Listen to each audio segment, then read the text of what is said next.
J'aimerais te parler de ma première expérience avec l'écriture intuitive.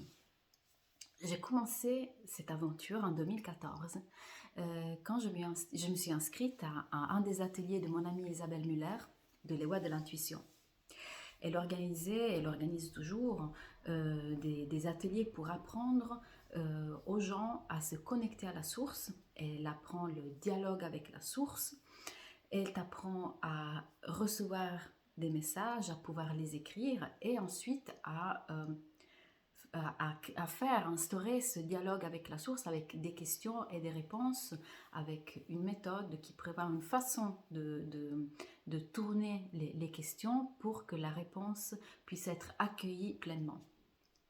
Eh bien, je suis allée faire cet atelier en 2014 et ce que j'ai reçu, qui pour moi à l'époque n'était absolument rien comparé aux autres, c'était la vision de moi-même avec le cœur christique dans ma poitrine, la vision d'une grotte et ensuite le mot trans.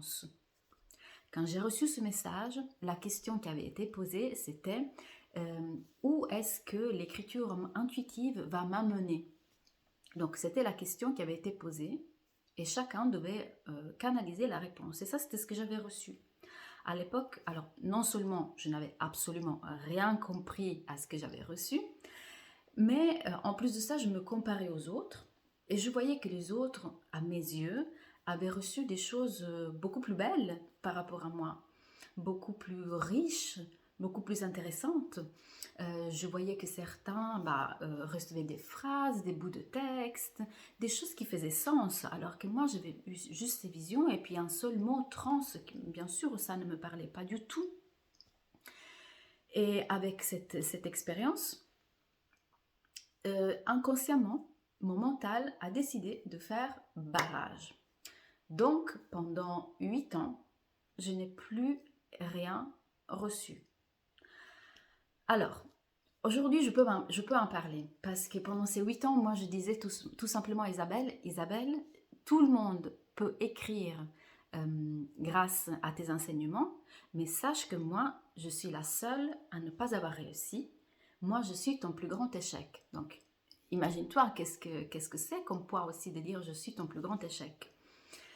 J'étais vraiment dans ce silence radio que je ne comprenais pas. Je ne le comprenais pas autant que ce premier message que j'avais reçu. 8 ans sont passés. Pendant ces 8 ans, j'ai essayé de demander, peut-être je ne le faisais pas, comment dire, de la bonne façon, c'est-à-dire mes questions ne sortaient pas de mon cœur, mais de mon mental, je pense. Et du coup, les réponses n'arrivaient jamais. J'ai finalement laissé tomber, j'ai abandonné, je m'étais faite à l'évidence, à celle qui était pour moi à l'évidence à l'époque, que l'écriture n'était pas pour moi. Jusqu'au moment où en novembre 2022, je m'assois dans un wagon de train pour aller à Milan. J'ai à ce moment-là avec moi un petit cahier vierge parce que je voulais préparer un petit journal pour mon fils destiné à son âge adulte ou peut-être à quand il aurait été adolescent. Alors, pour une fois, j'ai le temps pour m'occuper de ça, je suis en joie. Je mets dans mes oreilles, je mets mes oreillettes et une musique de méditation pour me détendre, dans le but de commencer à lui raconter voilà, sa naissance, mon accouchement. Et finalement, ce qui est arrivé, c'est que j'ai commencé à entendre, mais pas avec mon ouïe, c'était à l'intérieur de moi, je commence à entendre des choses sans que j'ai rien demandé. Et c'était tellement insistant et tellement clair dans cette communication que j'ai commencé à écrire. Et j'ai écrit plusieurs pages sans pouvoir m'arrêter. Quand j'ai fini, j'ai appelé bien sûr mon amie Isabelle.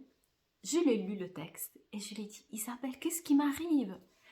Et puis elle, à l'autre bout du fil, elle me répond « Eh ben oui, je te l'avais dit qu'un jour, toi aussi, tu écrirais. » Et c'est finalement à partir de ce moment-là que j'ai commencé à écrire tous les jours, à me sentir appelée à écrire.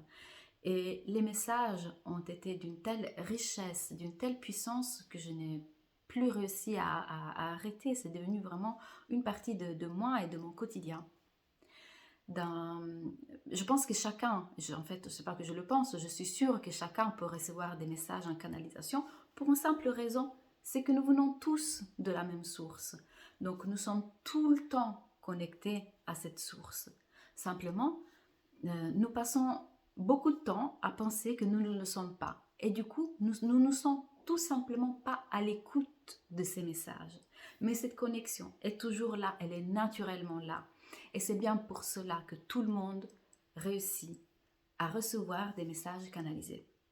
Certes, le contenu des messages peut varier, moi je dis que c'est un peu comme dans une conversation entre deux personnes. On adapte même inconsciemment notre vocabulaire à notre interlocuteur. Donc parfois, les messages que moi je reçois peuvent avoir un ton un peu différent ou un contenu différent par rapport au message de quelqu'un d'autre. Mais quand on les écoute, quand on les entend, on sent ce goût qui est vraiment, on sent que c'est de la canalisation. Tout comme on arrive très bien à distinguer un message qui est canalisé d'un message qui vient de son émotionnel. Par exemple, Isabelle, elle explique ça, elle fait des exemples, elle donne beaucoup d'informations aussi sur cette distinction. Bref, dans mon cas, les messages ont été un vrai pilier pour moi. Ils ont commencé à m'apprendre des choses qui étaient plutôt liées aux lois générales de l'univers, des multivers, et vraiment à la cosmogonie, pour ensuite passer du plus général au plus particulier, c'est-à-dire à moi, à ma vie et à ce qui m'attendait par la suite. Par exemple, juste quelques semaines avant mon expérience très particulière à la Sainte-Baume, j'avais reçu une série de messages qui me concernaient, qui me parlaient de ce lien avec l'énergie mariale et qui m'annonçaient dans le court terme une grande ouverture de mon canal, une sorte d'étape à franchir pour que mon canal soit vraiment, vraiment ouvert et pleinement installé. 3 semaines plus tard, effectivement, je me retrouve avec Isabelle dans un pèlerinage à la Sainte-Baume.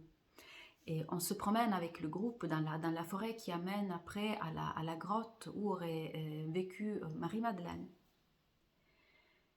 Tout le monde rentre dans la grotte, sauf moi. Je reste dehors, parce qu'à ce moment-là, tout mon corps est pris par des tremblements extrêmement intenses.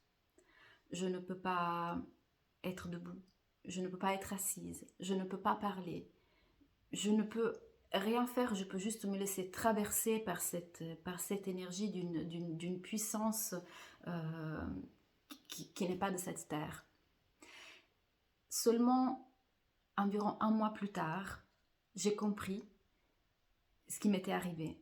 C'était ma première expérience de transe qui m'était tombée dessus, un peu comme ce premier message canalisé.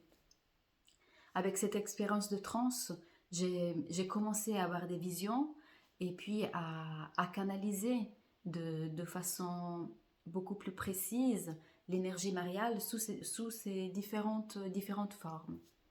Mais surtout, 1 mois après cet événement, je me suis finalement rappelé de ce tout premier message que j'avais reçu lors de l'atelier d'Isabelle 8 ans auparavant, c'est-à-dire la vision de moi-même avec le cœur christique dans ma poitrine, l'entrée d'une grotte et le mot transe.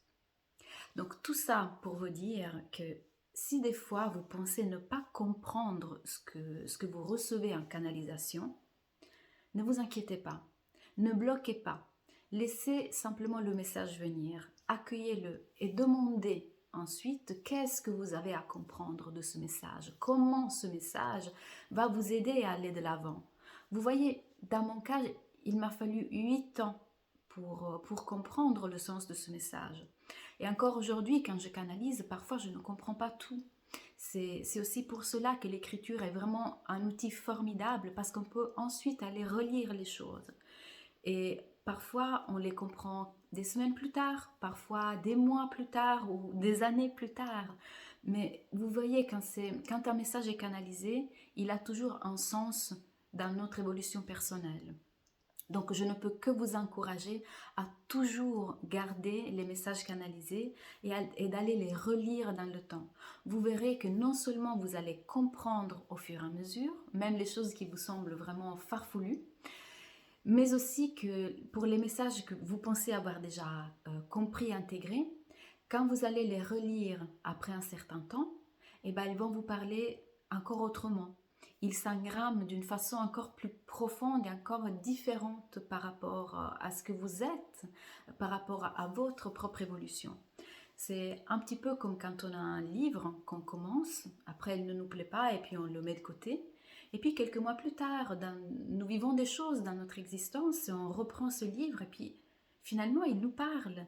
Et même, on arrive même à voir et à ressentir les choses différemment par rapport à notre première lecture.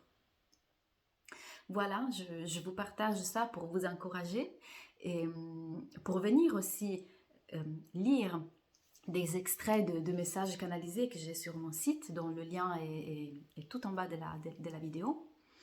Et aujourd'hui, je canalise beaucoup avec la voix, donc de façon orale.